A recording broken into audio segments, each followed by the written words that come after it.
Interest rates aren't complicated. I'm going to explain them clearly from the very beginning in under 3 minutes. You already experience interest rates every day, even if you don't know what the word means. You feel them when you borrow money for a car or a house, or when you use your credit card. At their core, interest rates are the price of borrowing money. They decide how much extra you must pay to use money that isn't yours. To understand this, think of money like something you can rent. Imagine you want to borrow $100 from someone. You don't own that money, but you want to use it now. In return, you agree to give it back later, plus a little extra as a thank you. Interest is basically the thank you pay for using someone else's money over time. And the interest rate is what decides how expensive that thank you is. If the interest rate is low, borrowing money is cheaper. You pay back only a small amount extra, like $5.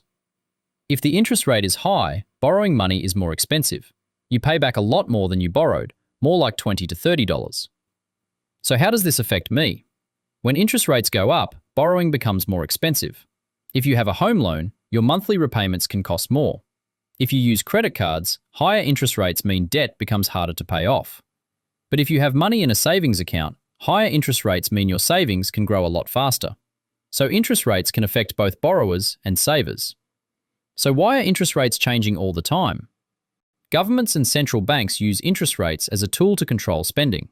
By raising or lowering interest rates, they can slow inflation down or allow it to speed up. When spending gets out of control and prices are rising too fast, interest rates are often raised. So people spend less, which reduces pressure on prices. This is why interest rates are closely connected to inflation. So let's bring it all together. Put simply, interest rates are the price of borrowing money. They decide how expensive it is to use money you don't own.